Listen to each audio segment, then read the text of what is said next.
Hello, I'm King of the Canadian Hill. Yeah, there's an introduction for you.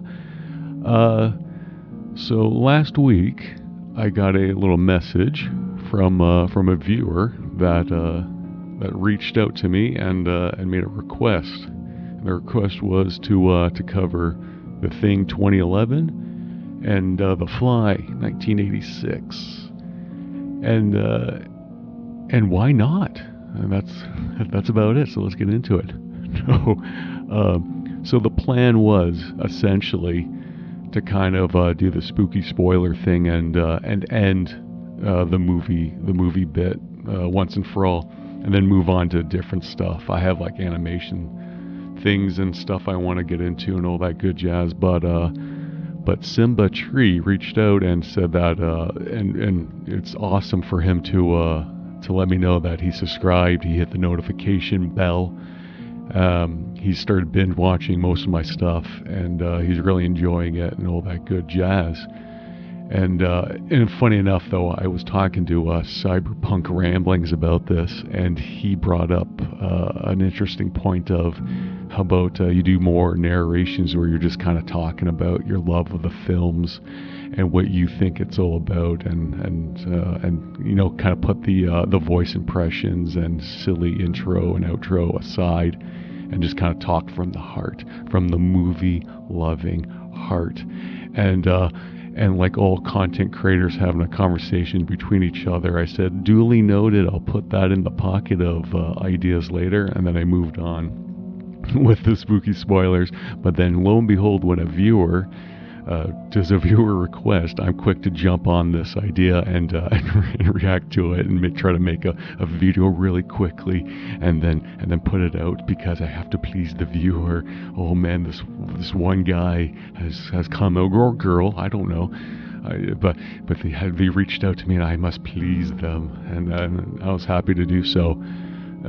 It'd be funny either way if Symmetry never actually watches in more of my videos, or it turns out maybe Symmetry was a robot and it's just a computer generated message, or if the person is real and they just don't want to view my videos. It's funny either way, and I'm guessing from the views of the past that a lot of people really appreciated me just kind of meandering and talking away at these videos for how long this is going to be. I don't know how long this is going to be. I'm going to cover 2 movies in one sitting, so this could be an hour long. And if you sit through all of this and listen to me, wow. Thank you so much. That really, I appreciate that, and thank you for listening and watching my silly little graphic that I made of Mary Elizabeth Winstead. I think burning my little avatar guy. I think that's what she's trying to kill, but I see Grendelfly just kind of sitting there having a good time too. You know, so who knows? I don't know what the hell I just made here, but you're just staring at it. So you're staring at that, and then you're listening to me, and we're just gonna get right into it. We're gonna get right into it and have fun with it. And if you can leave a like, and if you're new to this, if you can subscribe, and if you want, you can watch the other ones too, like Simba Tree did. And I noticed that because I don't get very many views on my channel, so I noticed that Symmetry actually went through a bunch of my videos because, yeah, I don't get too much views on it, so I can see where the activity is. So it's nice. It's nice of him to do so, and that's why I'm going to do this. I did message him back, or her, or both. You can choose who you want to be. That doesn't matter to me. But this wasn't on the list. It was never going to be on the list. I looked at The Thing 2011 for a movie of so-so quality. There was nothing. I don't want to say there's nothing original about it, but it's a prequel. It's based off of something that's different and something that's not too different. And it's just kind of, it's like the movie was looking for a cash grab or looking to build off the lore of the thing. And there's no interest from my point of view, to be honest with you, on it. And The Fly 1986 is Cronenberg's greatest movie he has ever made. It's not my favorite one. My favorite one is still Videodrome. It's probably one of the best horror movies I've ever seen. But that's just my opinion.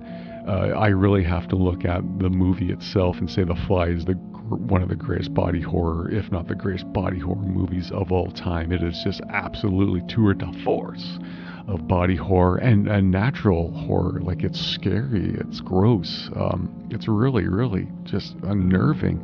And but it's been done to death on reviews and looking into and kind of dissecting what the movie's all about.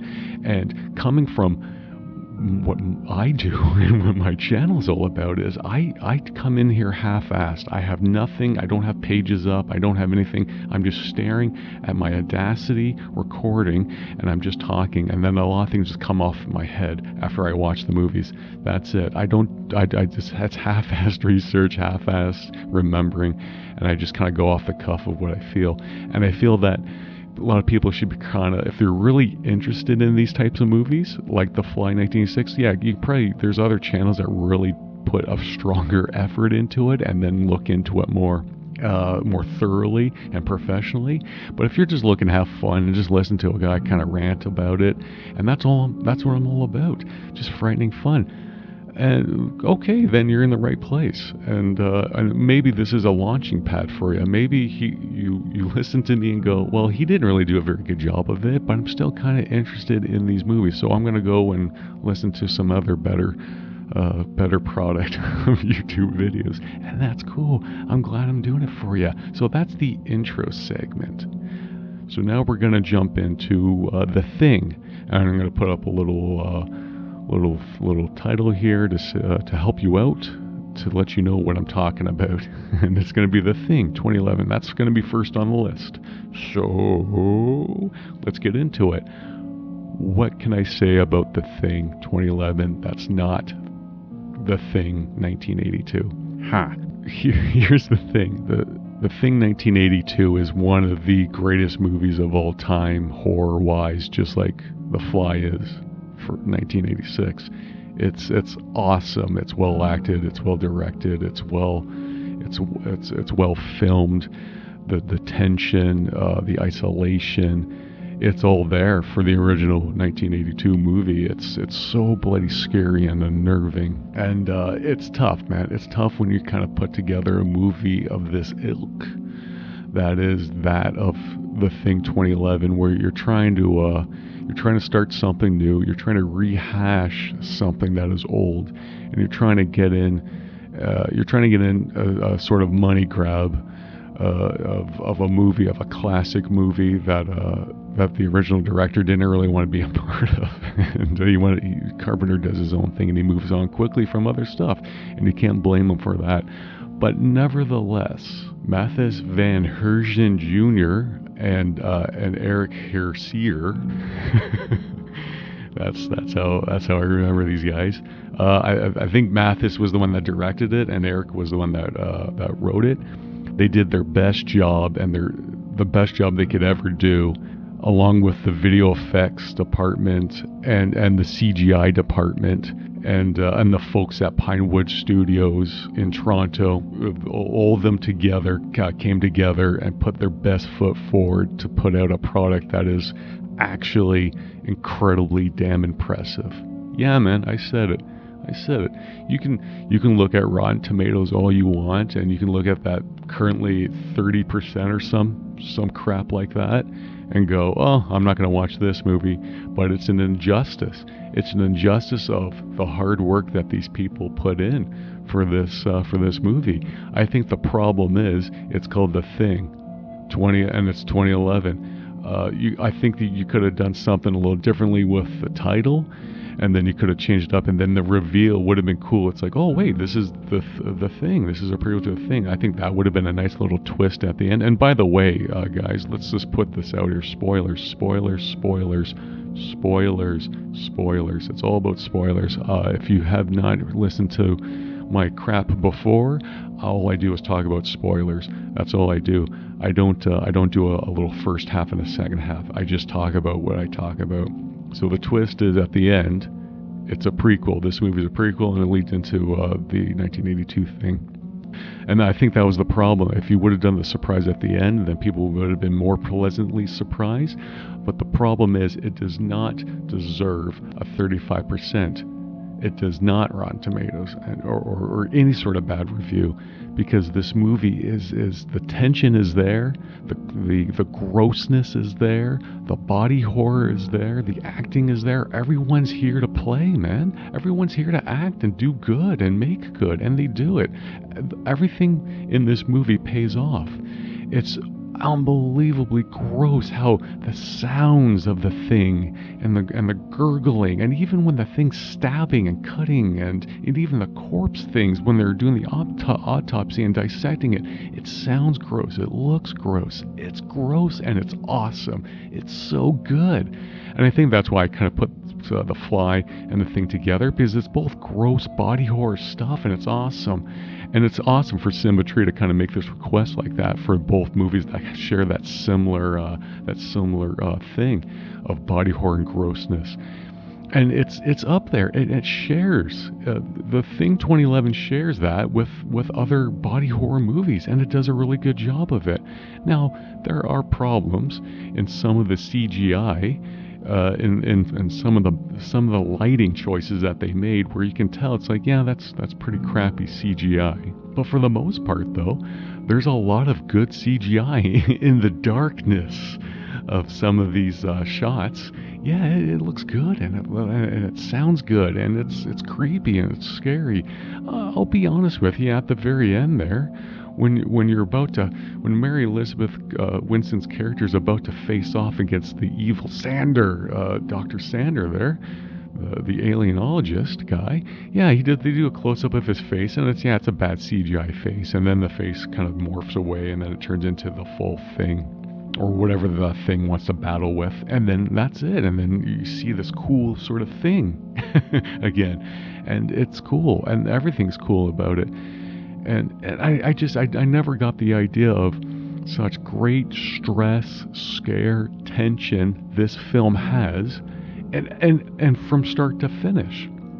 And then you can just say, yeah, this movie sucks.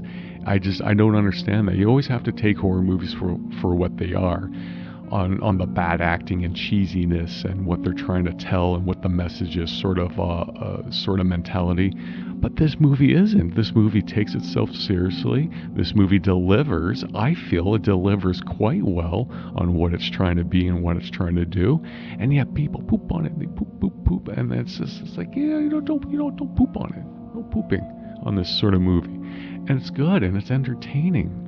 And I never got I never felt that. And it's frustrating to me on that sort of magnitude. But you just have to move on from that, and you have to look at the trailer. That's what I feel. Well, when you're looking at a movie that you don't truly understand and you don't know if you want to watch it or not, then just go into the trailer, watch the trailer, watch maybe a couple of sound bites, little clips here and there, and then maybe read the synopsis as well. See who's in it, acting wise as well. See who's directing and writing it. I don't know. Just kind of put your own thought process together on this, and then make the decision that you want to make. Do I not? Does this look cool? Does the plot sound interesting? And then go from there. And then that's it, because I find it that, especially for a movie like this, people just base the idea of, oh, The Thing 2011? Ah, crap. Boo. The original's better. Did you actually watch it? Nah, didn't watch it. Then what are you doing? You can't make a decision on that. The mentality of that. You can't make a decision on that. What else can I say about The Thing 2011? There's nothing much to it. Like, it's tough, man. I look at The Thing 2011 like I look at Aliens. It's where you took an original idea of Alien, and it's this straight up horror movie in space where the spaceship is claustrophobic, and you have this one alien slasher killer picking off people one by one in the movie. And then James Cameron decided to do something different. Say, I'm going to have a bunch of army brats with space army brats with full weapons, and they're going to go marching in, and they're going to kill a bunch of them, and they're going to have this major boss at the very end, and then it's going to be all lit up, and there's going to be robots and all sorts of stuff going on, and it's cool, and I think it's a really good sequel to an original idea. That's how I look at it with The Thing 2011. They're taking kind of this is all we can do with this sort of budget in 1982, and it turned out really well. But now that we have the money and we have the notoriety, we're going to kind of ramp it up a little bit more. And I think it does it. And it holds back on a lot of stuff. It really holds the tension to it as well. That's what I don't get about it. There's a lot of good fundamentals that they borrowed from the original movie that really translates quite well to the 2011 movie. There's so much, just grinding your teeth on the edge of your seat tension, and you can cut the stress with a knife. It's so thick, the atmosphere, mental, all that dumb saying and stuff like that. It's all there. They have their kind of their own version of the blood test from the original movie, when you're looking, she's got the flashlight and she's looking at their teeth and seeing if the fillings have fallen out and all that good stuff. There's sabotage from The Thing and all that good stuff. And you're trying to guess who's the thing and who isn't. It's Among Us. It's Among Us, that video game that's online. It's all about Among Us, and it's cool. And I love the idea. And you're guessing, and you're accusing characters left, right, and center till the very end of the movie. And it's heartbreaking, man. It's heartbreaking at the very end, because Joel Edgerton's one of my favorite guys out there, man. I love that guy, man. The Warrior is him. So it's Edgerton and Tom Hardy in a movie called Warrior. It's like a top 5 movie for me. I love that movie to death. It tugs me on the heartstrings, and he's a great actor. He's in a bunch of other stuff too, but man, I love that movie, and it broke my heart. It broke my heart, and the way Mary Elizabeth Winstead kind of conveys the shock and horror at the very end there. When she finds out that he was taken, he turned into the Thing in that spaceship, and it sucks. And my heart sunk. I was like, no, they got him too. That Thing got him too. And I love that sort of mentality. I love that. And it looked good. That shot looks so good. I don't know how they did it. Well, I kind of have an idea on how they did it, where there's a stuntman in the car. They kind of CGI Joel Edgerton's face over the stuntman. But it looks so good how the flame kind of wraps around him and he catches on fire. It's one shot, man. It's so good. It looks good. And that's what was happening in this movie as in a whole. It was one shot of just this scary tentacled thing absorbing, eating, stabbing, assimilating throughout the entire movie. It looked good. It was gross. It's a great movie. And the injustice, so much injustice. And I really think if you're a horror movie fan and you love body horror and you're a fan of Cronenberg, like I am, but you think that most of his movies are too smart for you, you jump in on The Thing 2011 and you enjoy for what it is. It's action horror at its finest, with a lot of tension and a lot of good build-up for stress, and it's awesome. I wasn't going to say anything, but I'll put it in at the very end here. So the funny thing about The Thing, original one, compared to The Thing 2011 is this. The moment I saw the fact that you had a female protagonist in the movie, right away, I've seen this movie, maybe this is my 4th time viewing it. But the first time I viewed it, the first thing I thought of, and maybe because I'm a dude, I don't know. Yeah, that's probably because I'm a dude. I'm a straight up dude. I saw the female, I went, well, we're going to see booby Thing. Yeah, I just thought about it. I went, yeah, you have to have, I guess, some sort of weird money shot where she's going to be assimilated, and then during the assimilation, you're going to have like a booby thing going on. So there it is there. That happened. I'm like, yeah, why? I guess so. I guess when you have, because they didn't have any females, in The Thing 1982. So, why not have the surprise that that she's a thing as well, and yeah, there's a little bit of CGI booby. I'm like, yeah, I guess so. You can do that shot if you want. I mean, I don't know. Maybe that was my one dislike of it. You had to do that shot, really. You had to make the CGI booby thing, but whatever. Yeah, moving on. Is it Bootacular, Spootastic, or Eerily Awesome? It's Eerily Awesome. I'm not going to do the graphic for it or nothing. All you're getting is Mary Elizabeth Winstead burning my little avatar and Crundle fly. That's it. You're not getting a graphic, but that's about it. What can I say about... What's a personal story I can tell you about the thing? So, oh, I got a good one. I was thinking about this during the movie. So it's some of the movies filmed in the Canadian Forces base in Trenton, or Canadian Forces base Trenton. So funny enough, it's I can't remember. I'm too lazy to look it up or look at a map or nothing. I can't be bothered. So sorry guys. So I'm gonna go try to remember this as best I can. So it's off of Old Highway 2. It's around Bayside in Toronto. So me and my buddies, we went to the Astra Lounge, and it's literally like half a kilometer from the Canadian Forces base. And and the Astra Lounge is a really sweet place. It's awesome. I enjoy it thoroughly. I'll be honest with you. I don't even think it was actually called the Astra Lounge when we were there many years ago. But here's what happened. So the Astra Lounge, which I don't think it was the Astra Lounge, but whatever. They had a pool table there. I think they had 2 pool tables in there. But me and my buddies were there. We were drinking. We were having a good time. And then there was a couple of men of uniform that were over there, and it looked like they had their girlfriends with them, or some sort of relationship with them. I don't know what was going on, but the boys were there. The boys in arms were there, and then they had their girls with them. And now I'm not saying that I was the proponent of this, but I'm not saying that I'm like a good-looking guy. But I'm gonna say that the guys I was with, yeah, they're a couple of good-looking guys. They work out, they pump iron and all that good crap. So I am assuming that they were attracted to my buddies, and then she decided to use me as maybe the scapegoat of angst, because so what was happening is, and this was hours of drinking that I can piece this story together.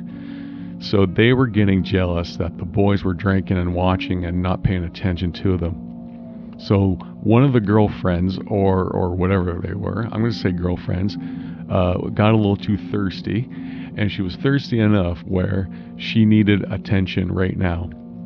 So she had been drinking too. We all had been drinking. So I guess the greatest idea she could have came up with was this. So I was bending over to take my shot in pool, and out of nowhere, my pool stick started moving on its own, and I didn't know what was going on, because I was like, whoa, what's happening with my pool stick? Is my arm going numb? Am I having some sort of stroke or brain aneurysm? What's happening? Oh man, I'm worried that I might be losing it. Oh man, I may have drank too much or smoked too much weed tonight. Oh man, I'm in trouble. No, I wasn't in trouble. It turns out that she had, how do I put this? She had used one of her butt cheeks to move my pool cue on its own. So she kind of stuck her bum out, and then she just kind of on the end of the pool stick, just moving it up and down. And she was gyrating, and she thought it was funny. And she wasn't looking at me. She was gyrating my pool stick while she was looking at one of my more handsome buddies. And then that was it. That was enough to get her the attention back from her boyfriend. So he got up with his army buddies, and they walked over to us, and a lot of things were said. A lot of things were said, and a lot of threats were issued to each other and back and forth.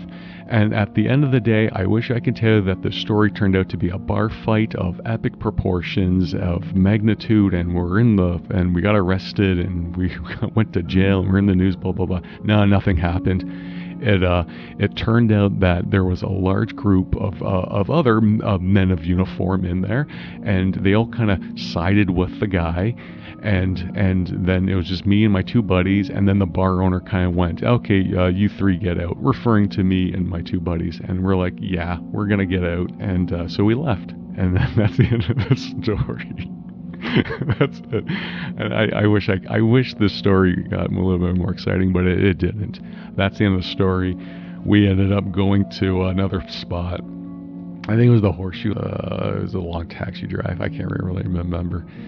But we went up to my buddy's place, and I passed out on the floor on his linoleum floor, and it sucked because it was sticky, and I didn't like it.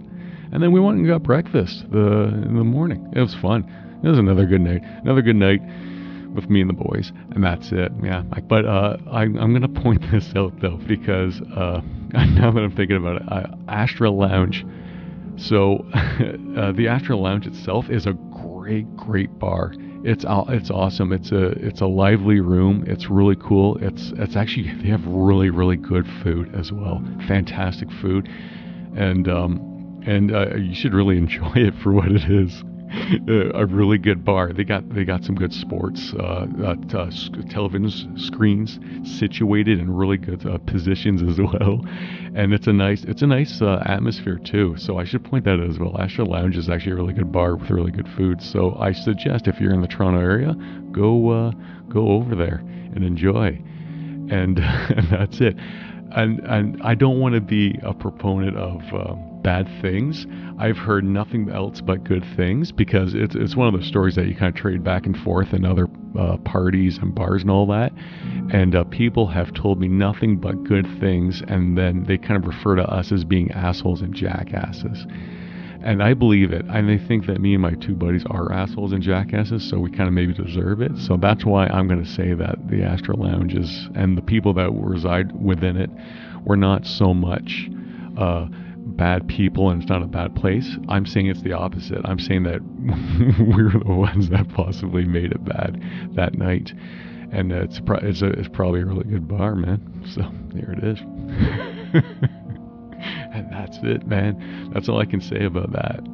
And what else can I say about it? Well, what else can I say about it? Well, Pinewood Studios it's awesome. That's an awesome place. It's really cool.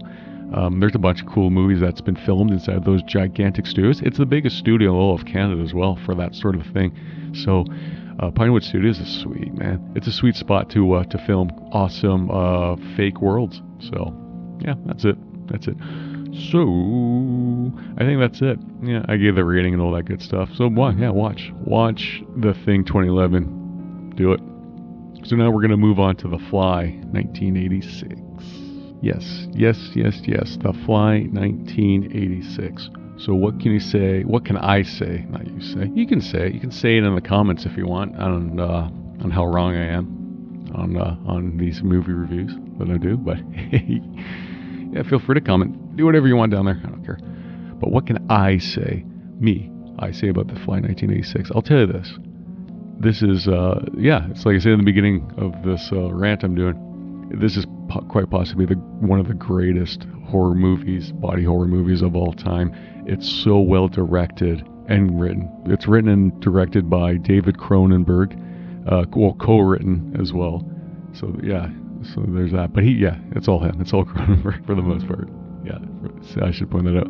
But this movie is just unbelievably awesome. It's just the entire aesthetic of this movie is just it's heartbreaking from the very start of the movie when they're just meeting each other for the first time. Jeff Goldblum and Gina Davis's characters, you just get this sense of foreboding, where she's just not interested, and she's just looking for a story. She's just looking to do her job, and he's immediately attracted to her, and in all Jeff Goldblum fashion, he's just nervous, he's anxious, he's talking the weird Goldblum rant that Goldblum does so good, and it's awkward and it's weird, and he manages to get her to the warehouse where he works and lives, to show her the pods, and he's playing the piano, and she's not really interested, and it takes so much work and dedication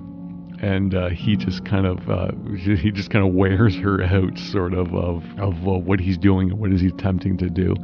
And then he wows her with the science experiment of the pantyhose, and then it's cool for him to kind of explain to her like what it's all about and how he does and all that. And then she's just kind of into it from that start.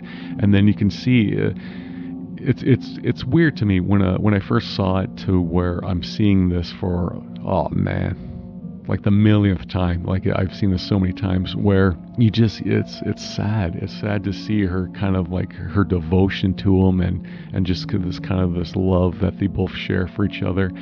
And it just kind of goes downhill from there, when the antagonist, John Getz, who plays this perfect villainous, perverted, gross of a man, where he just gets in the way, and she tries to handle it herself and not kind of reveal what's going on to Grendel, or Jeff Goldblum's character. Yeah, I was saying Grendel.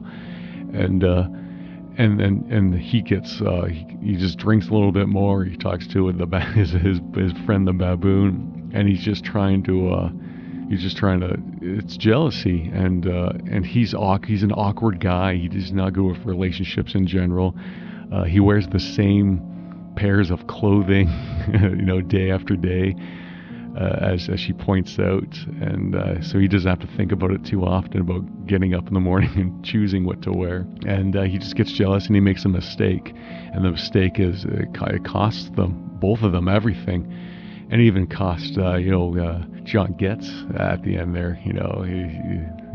The glow boom, Brendel pukes on his hand, and it looks gross. That cool effect. He pukes on his foot or his ankle, and it melts away. And the body transformation, and you can't say that enough. I can't say that enough about the body horror transformation. It's insane. Like he's an Academy Award winning makeup and design artist, Chris Wallace. But he's so cool, and he did such a great job. And from what I understand and remember, he had to do it was several stages, and you can kind of tell in the movie the stages that Grendelfly goes through, because you kind of have this subtle change where it's like the initial cut on his back reveals some sort of fly hair, and then you see kind of his face starting to contort and kind of puff out, and then the obvious changes. When the 4 weeks later thing comes in, where he contacts Gina Davis' character to come visit him, and then you can finally see that he's balding, he's sweating. There's a lot of makeup going on, but then it's neat how the stage is kind of, his hands kind of fuse together, and then he starts just getting rid of the clothing altogether. And then at the very end, right, when he's backing up trying to drag her into one of the pods, and then he just starts falling apart, and then there it is, the final form of the fly, of the Grendel fly. And it's just so gross. And there's a scene in the movie, he just pukes on something. He pukes on a donut. And he just says, that's disgusting. It's just the way Goldblum says it, and how he acts it out, and how shocked he is about it. And Gina Davis's reactions from start to finish of this entire transformation. It's cool, man. It's cool how the movie starts off where she's just not interested, and she's not paying attention to him, and just that sort of stage and transition towards just from not caring to loving, or to interested, to loving, to just being terrified, just breaking down emotionally and mentally. It's cool how she did it. I love the chemistry between the both of them. It's so cool. And I love the chemistry that John Getz is. He's just so slimy and gross and dumb. He's so dumb. But at the end of the day, man, he saves her. He does it, man. I wasn't gonna swear, but he does it. He gets that shotgun, and he shoots the right chord, and he opens up. He's a hero. This antagonist, gross man. He does it. And I love that mentality of it. I love how you kind of look at John Getz's character as the antagonist, and then they switch sides, and then Jeff Goldblum's character becomes the antagonist. He's no longer a protagonist. He has no idea what he's doing. He's just insane. He's insane with the microbiology transformation of it all. And I don't get me wrong. There's some oddities to it. There's some plot holes to it. And a lot of people kind of make the arguments like, are you kidding me? When you put that baboon in, and where you put something in, there's all sorts of alive microorganisms that are floating around us right now that are attaching to us that the computer can recognize and start to merge and transform into form. Are you telling me that that he kept that place so, at least the pod so clean, that the fly's the one that did it, that changed the chemistry? I mean, look at it. It's a dirty old warehouse, blah, blah, blah. Yeah. We get it. I totally understand where you're coming from. But it's a movie. And you're going to have to just deal with it from that magnitude. But I understand where you're coming from.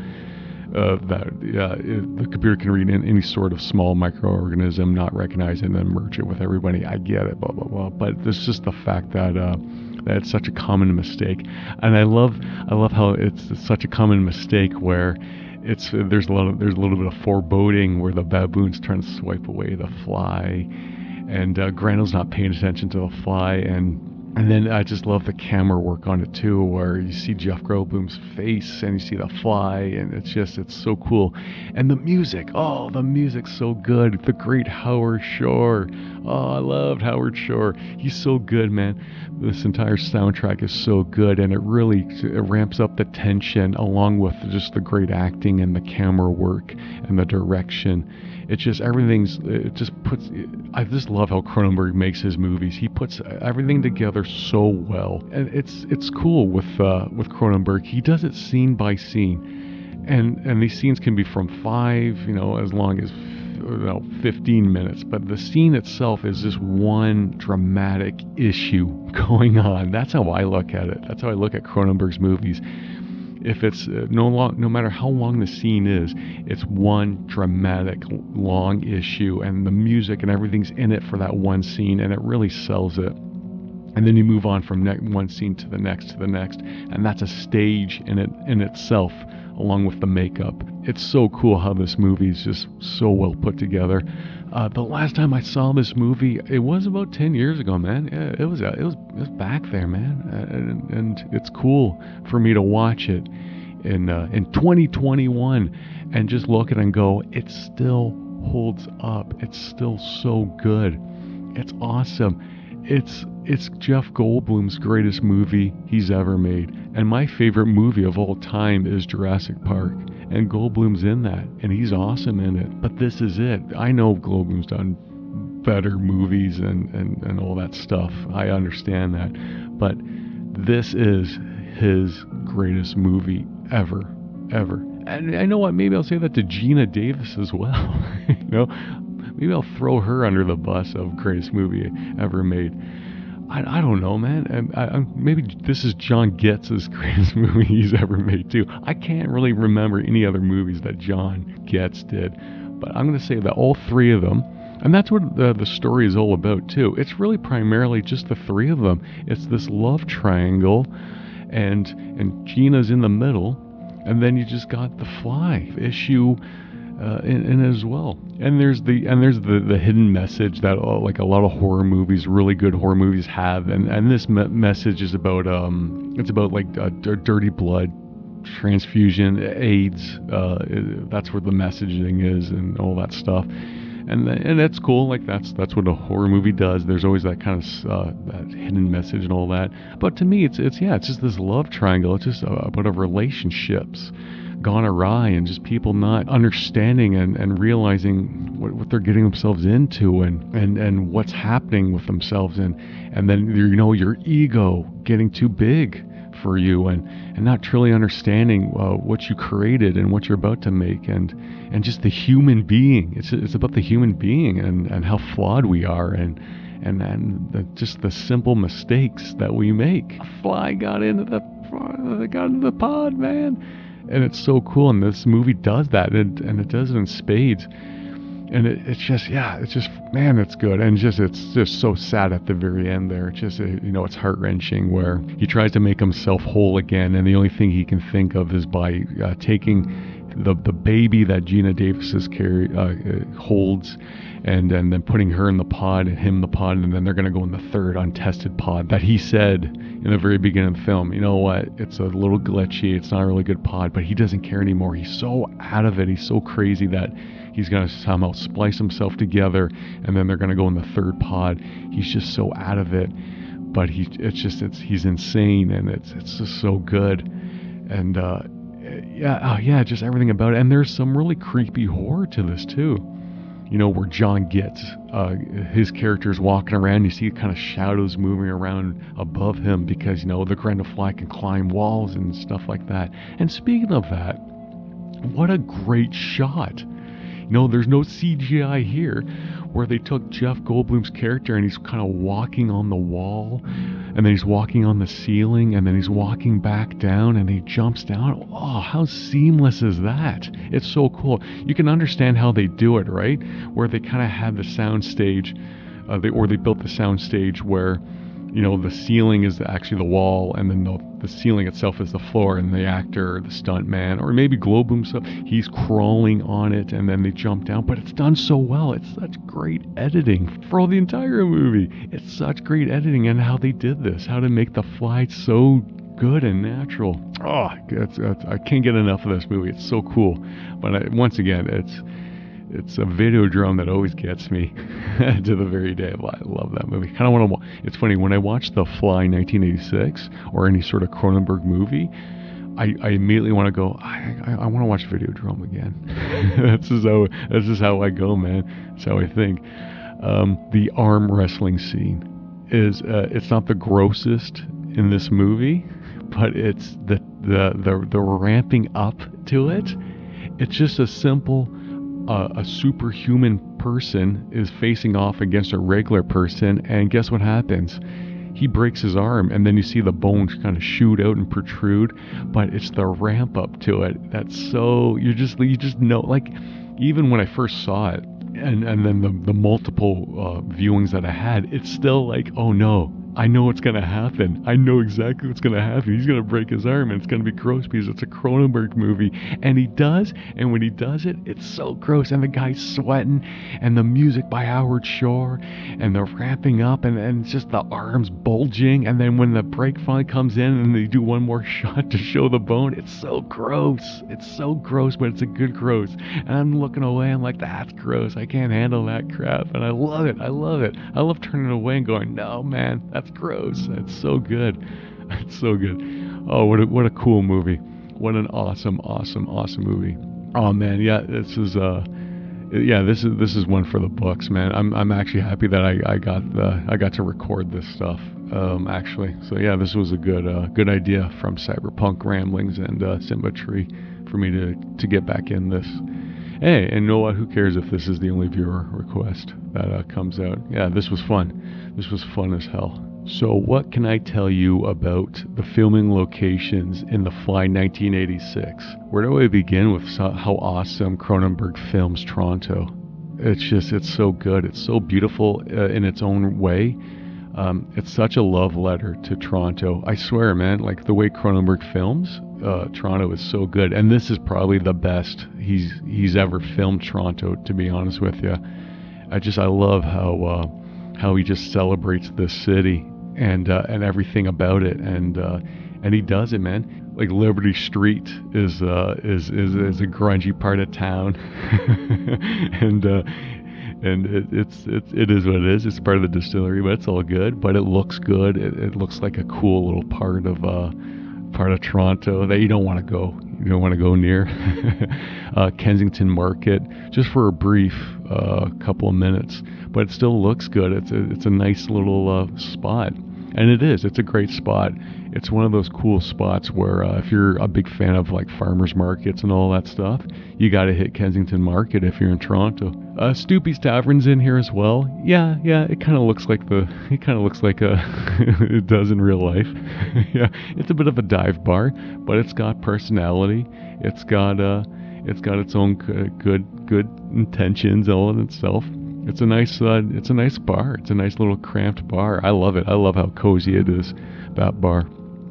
And just everything else. Yonge Street, Dundas Street, it's cool, man. Like the Distillery District in itself is just a great looking aesthetic. There's water towers kicking about and all that good jazz. It's just an old part of town, of the city, and it's great. It looks good. There's a coffee shop scene in here as well that I love. I've been in.